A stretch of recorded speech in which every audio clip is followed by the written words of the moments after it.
Lincoln Jay reporting for Rebel News. Now, as you can see by the sign beside me, we are in the village of East Palestine, Ohio. Now, this name may sound familiar to some of you, as a train containing hazardous chemicals derailed, and essentially all of those chemicals have spilled, causing thousands of the residents here to evacuate. Who is to blame? Do the residents feel safe? Is it safe to be here right now? That's what we're gonna find out as we're here on the ground at the scene of the accident. Just last week, a major train derailment of 50 cars carrying very hazardous chemicals has resulted in thousands of people being evacuated by officials over the fear of the explosion setting off. It was a mess. I took my wife to the doctor, and coming back from the doctor, we couldn't even get back to our house. And we had no clothes, no medicine, nothing. We had to go to Youngstown to get a room.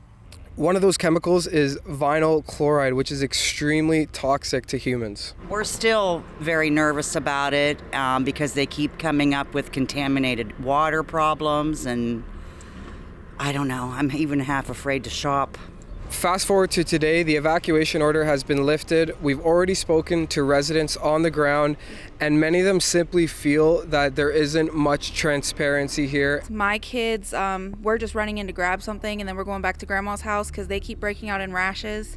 Kids do? Yeah. So you kind of answered my next question. Do you feel like it's safe here right now? I feel like we're not being told everything. I know something came out yesterday about them covering up contaminated soil when they rebuilt the railroad instead of pulling it out like they promised.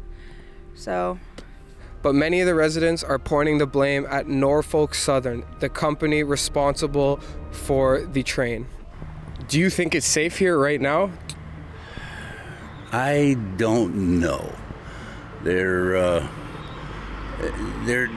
to me, they're keeping everything kind of hush hush. You know, they're not telling everybody everything. You know. Who's to blame? Who's responsible? The Joe Biden administration has been very quiet on one of the most serious and dangerous environmental disasters to date. The Secretary of Transportation, Pete Buttigieg, spoke about the Chinese spy balloons instead of addressing the clear elephant in the room, the train derailment here in East Palestine. If you look at what the American transportation systems have faced in the last 2 or 3 years, partly because of the pandemic, we've faced issues from container shipping to airline cancellations. Now we got balloons. That's right.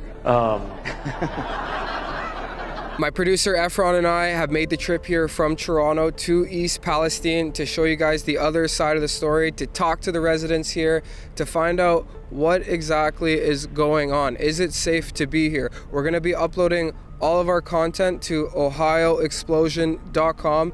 If you want to support the journalism that we're doing down here, if you want to support our travel costs so we can continue providing you guys the other side of the story, you can consider donating through that website, ohioexplosion.com. Stay tuned, guys, and thank you.